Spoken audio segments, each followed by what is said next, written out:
Hello, नमस्कार दोस्तों। दोस्तों, आजकल सबसे बड़ी चीज़ है भागम भाग की ज़िंदगी है। और इस बीच अगर किसी से कोई गलत अगर बात निकल जाए तो उसको मन में नहीं रखना चाहिए, क्योंकि जो रात गई वो बात गई। लेकिन अगर कुछ लोग अपने बीते हुए कल को याद करके अगर पिछली बात अगर सोचते हैं तो पूरी तरीके से दुश्मनी करने पे उतारू हो जाते हैं और एक भयंकर दुश्मनी कर लेते हैं, जिससे लोग और परेशान, पूरा घर हो जाता है और कोई ना कोई एक घटना हो जाती है। तो इसमें दोस्तों ऐसे ही एक परिवार होता है जो कि जो है पिछली बातों को ना भुला करके वो अपनी रंजिश जो है आने वाले समय को याद करके जो है एक ही परिवार के दो लोगों की हत्या कर देते हैं, और जिससे जो है पूरा घर सकते में आ जाता है और पूरे गांव के लोग थू थू करने लगते हैं। तो ये दोस्तों, आइए आप लोग को एक विस्तार पूर्वक कहानी सुनाते हैं। ये कहानी अच्छी लगी तो लाइक शेयर कमेंट जरूर करिएगा और हमारे चैनल को सब्सक्राइब जरूर कर दीजिएगा।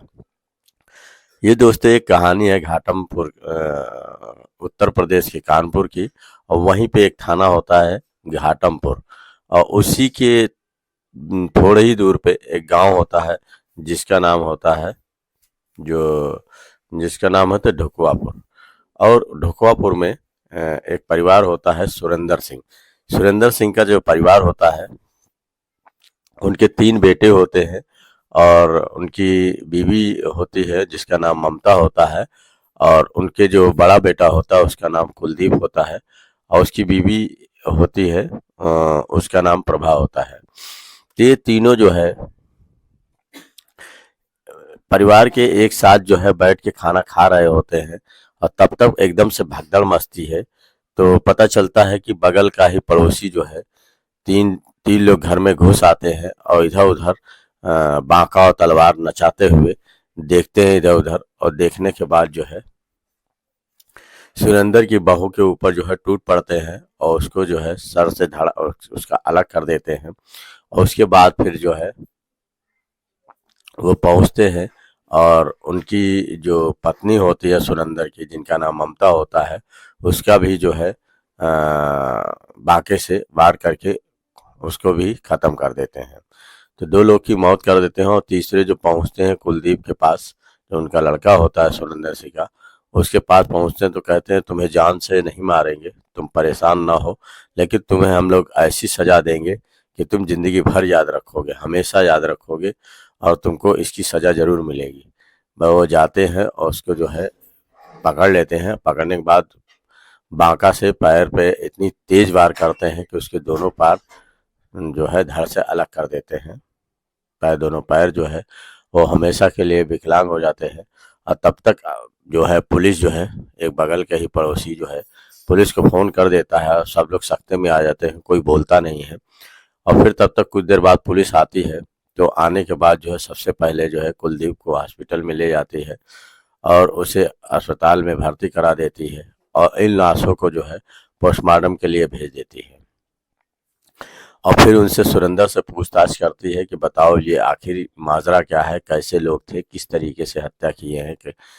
तो इस पर जो है अ, सुरेंद्र कहता है कि इस ये जो घटना को अंजाम दिए हैं कोई और नहीं, हमारे बगल का एक पड़ोसी है जिसका नाम फूल सिंह है, उसी का बड़ा लड़का और उसी का जो है भाई, ये सब मिलके जो है इतना बड़ा घटने का अंजाम दिए हैं। तो नामजद रिपोर्ट पुलिस उनको करती है और फिर जो है शाम तक जो है उनको जो है मौके वारदात पे पकड़ लेती है। और पकड़ने के बाद जब उनसे पूछताछ करती है कि बताओ तुमने इतना बड़ा अपराध क्यों किया, क्यों इतना बड़ा दो मौत के घाट उतार दिए, तब वो कुछ ऐसी बात बताता है पुलिस वालों को जो कि सुन के आप लोगों के रोंगटे खड़े हो जाएंगे। आप भी सोचने पे मजबूर हो जाएंगे कि आखिर ये किस तरीके की घटना है और इतना बड़ा अंजाम कैसे कर सकता है कोई। तो सबसे बड़ी चीज़ है, कुछ 2 साल पहले की बात है। ये जो सुरेंद्र है, इसका एक लड़का जो होता है, बड़ा लड़का, उसका कुलदीप नाम होता है, और जो फूल सिंह होता है, इनकी एक लड़की होती है जिनका नाम प्रभा होती है। ये दोनों बगल के ही रहते हैं, पड़ोस के ही। तो ये दोनों साथ में पढ़ते हैं, लिखते हैं और आते जाते हैं, जो भी काम करते हैं साथ ही में करते हैं। स्कूल भी जाना साथ ही में रहता है। फिर धीरे धीरे ये कुछ बड़े होते हैं। बड़े होने के बाद ये दोनों एक दूसरे से प्यार भी करने लगते हैं और इनका प्यार एकदम कब प्यार में बदल जाता है इनको भी नहीं पता चलता है और जीने मरने की कस्में खाने लगते हैं। तो एक दिन ये कहते हैं, कुलदीप कहता है कि प्रभा, ऐसा करते हैं, चलो हम लोग यहाँ से कोई भाग चलते हैं, क्योंकि ये लोग हमसे ये शादी करने नहीं देंगे।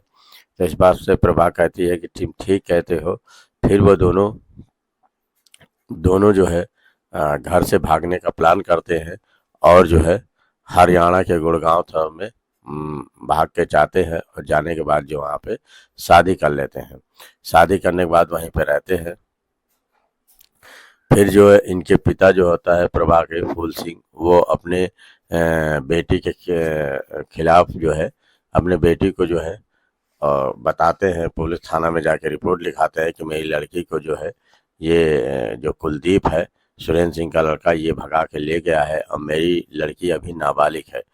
तो इस बात पे पुलिस सख्ते में आती है और रिपोर्ट दर्ज करती है और पता लगाती है। तो कुलदीप के घर वालों को जब पकड़ के थाने ले आती है तो फिर वो लोग कुलदीप को फ़ोन करते हैं। तो कुलदीप भी जो है मजबूरन आता है और आने के बाद जब पुलिस वाले उसको पकड़ते हैं और जब लड़की को बरामद करते हैं तो पूछते हैं कि तुम जो है तुमको ये भगा के ले गया है। तो वो कहती है कि नहीं, मुझे भगा के ये नहीं ले गए हैं कुलदीप जी, मैं अपने मर्जी से गई हूँ और हम लोग प्यार करते हैं, हम लोगों ने शादी कर ली है। तो इस पर से पुलिस जब पता लगाती है, लगाने के बाद जब इनको जेल भेजती है तो ये जज साहब के सामने जाके कहती है कि सर, मैंने इनको बताया था इंस्पेक्टर साहब को कि हम लोगों ने प्यार करते हैं और हम लोगों ने कोर्ट मैरिज कर ली है और ये हमारा सर्टिफिकेट देगी, बर्थ सर्टिफिकेट। तो बर्थ सर्टिफिकेट जब वकील देखते हैं तो उसकी उम्र पूरी हो जाती है शादी के। तो वो लोग कुछ बोलते नहीं हैं और उनको आज़ादी मिल जाती है कि जाओ अब तुम रह सकते हो, तुम्हें कोई कुछ नहीं बोलेगा। इस बात पे जो है कुलदीप बड़ा खुश हो जाता है और खुश होने के बाद जो है वो कहता है कि अब हमें जो है, मुझे यहाँ पे नहीं रहना है इन दोनों के रंजिशों में, अब मैं यहाँ से कहीं दूर चला जाऊँगा।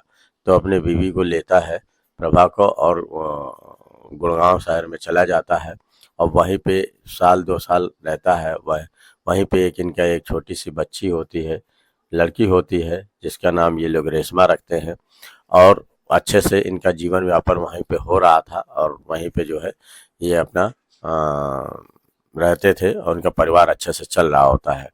3 साल का टाइम होता है तो ये कहते हैं कि बच्चे का मुंडन कराना है, तो हम लोग क्यों ना गांव चलते हैं, गांव में ही चल के जो है, अब तो सब कुछ भूल गया होगा कोई, तो गांव में चलते हैं, वहीं पे हम लोग मुंडन मनाते हैं। तो इस बात पे वो कुलदीप अपने पिता को फ़ोन करता है, पिताजी हम लोग गांव आए, इस जो बच्ची है हमारी, इसकी मुंडन है, मुंडन करना है। तो इस बात पे जो है वो जो कुल सुरेंद्र होता है कहता है ठीक है बेटे आ जाओ। फिर ये लोग बड़ी धूमधाम से जो है धूमधाम से उसका मुंडन मनाने की लिए प्रोग्राम कर रहे होते हैं। तो पूरे गांव को दावत देते हैं और देने के बाद जो है ये फूल सिंह को दावत नहीं देते हैं। फूल सिंह को दावत नहीं देते हैं, मतलब लड़की के पिता को दावत नहीं देते हैं, क्योंकि जो है वो शुद्ध बातें ही नहीं करते हैं और बल्कि लड़ने पर उतारू रहते हैं, उल्टा सीधा गाली बकते हैं। तो इस वजह से ये लोग दावत नहीं देते हैं और पूरे गांव को दावत देते हैं। हर कोई जो है उस दावत की बढ़ावना कर रहा होता है कि बड़ा आलीशान दावत था, बहुत ही अच्छा था। लेकिन सब जो है उसकी लड़की की ही बातें कर रहे थे, कह रहे थे कि अरे ये फूल सिंह की लड़की ना, ये नाक कटवा दी है, ये कर दी है। तो ये सब फूल सिंह जब सुनता है तो उसे बहुत तेज गुस्सा आती है और उसे समझ में नहीं आता। फिर वो जो उनका जो भाई होता है लाल सिंह, और अपने चाचा को जो ये बताता है कि देखिए ये मेरी इज्जत को सरेआम नीलाम कर दी है और मेरा घर बर्बाद कर दी है, ये लोग छीटाकशी कर रहे हैं और हम लोगों को चलने फिरने में बड़ी दिक्कतें हो रही हैं, तो क्यों ना हम लोग इनको जो है मौत के घाटी उतार दें। तो इस बात से दोनों प्लान करते हैं तीनों, फूल सिंह, लाल सिंह और सुरेंद्र, जो चाचा होता है वो प्लानिंग करते हैं, और प्लानिंग करते हैं कि हम लोग इन लोगों को दोनों तीनों पूरे परिवार को ख़त्म कर देंगे। फिर जब पार्टी ख़त्म होती है, जब ख़त्म होती है, सब अपने अपने घर चले जाते हैं और तीनों बैठ के खाना एक जगह खा रहे होते हैं तीनों चारों। तब तक जो है फूल सिंह जो है बांका और धारदार हथियार लिए रहता है, और वहीं पे जो है लाल सिंह और सुरेंद्र तीनों मिलके आ जाते हैं। और आने के बाद जो है सबसे पहले ये प्रभा पे प्रहार करते हैं, जो उनकी लड़की होती है, और ये उसका मौत के घाट उतार देते हैं। उतारने के बाद फिर ये गुस्सा में जाते हैं, और इनकी जो सास होती है उसका नाम ममता होता है, ये घेर के उसको भी जाते हैं, उसको भी बांका से काट देते हैं, और वो भी वहीं पे मौके वारदात पे ख़त्म हो जाती है। फिर ये लोग पहुंचते हैं कुलदीप के पास, और कुलदीप से कहते हैं कि तुम्हें तो हम लोग ऐसा करके छोड़ेंगे तो ज़िंदगी भर तू याद रखेगा, तुम्हें जान से नहीं मारेंगे। फिर वो रहम की भीख मांग रहा होता है, कुलदीप कह देता है छोड़ दो मुझे, जाने दो मुझे, मत मारो। लेकिन वो कहते हैं मारेंगे नहीं, लेकिन तुम्हें ज़िंदगी भर के लिए अपाहिज कर देंगे। फिर वो क्या करते हैं कि दोनों पकड़ लेते हैं, और जो फूल सिंह होता है पूरे धारदार हथियार से उसके पैर पे दोनों पैर काट देता है, और काटने के बाद ये तीनों वहाँ से फरार हो जाते हैं। और जब तीनों फरार हो जाते हैं तो पुलिस जो है इन लोगों की रिपोर्ट लिखती है, और लिखने के बाद जो है इनको जो है पकड़ में लाती है, पकड़ती है फूल सिंह को। तो फूल सिंह जब ये अपने सारी दास्तां बताते हैं, तो ये कहते हैं कि इस तरीके से अगर कोई आदमी एक दूसरे से अगर जुल्म का बदला अपने आप लेने लगे तो देश का कानून क्या करेगा, फिर कानून व्यवस्था ही कुछ नहीं रहेगी, और इस तरीके से कोहराम मच जाएगा। तो दोस्तों इसी तरीके से घटना यहीं पर समाप्त हो जाती है। आगे के लिए जब क्या होता है कि वो कहानी अभी पूरी तरीके से सॉल्व नहीं होती है, और ये दोस्तों यही कहानी समाप्त हो जाती है। तो अगर ये कहानी कैसी लगी, ये कहानी सुनाने का मकसद हमें आप लोगों के दिल को ठेस पहुंचाना नहीं था, बल्कि एक जागरूक करना था कि इस तरीके की घटनाएं अब भूल के जो लोग नहीं करते हैं, भूलते नहीं हैं और उसको अपने ऊपर हावी रखते हैं, तो आने वाला कल भी खराब कर लेते हैं। उसी तरीके से इस कहानी में अगर ये लोग भूल के अपना काम अपने ज़िंदगी सही से गुजारते तो इस तरीके से घटनाएं नहीं होती। लेकिन अपनी पिछली वारदातें उसको याद करके जो है अब पूरे घर के सफाया 2 लोग को मार दिया, तो क्या ये लोग बच पाएंगे? ये लोग भी नहीं बचेंगे, इनका भी घर नाश हो गया। तो इसी तरीके से दोनों परिवार नाश हो जाते हैं। तो ये दोस्तों कहाँ तक सही है? कहते हैं जियो और जीने दो, तो ये लोग ना खुद किसी को जिए दिए और ना खुद जिए। तो इस तरीके की घटनाएं हो जाती हैं। अगर अच्छी लगे तो लाइक शेयर कमेंट जरूर करिएगा। धन्यवाद दोस्तों।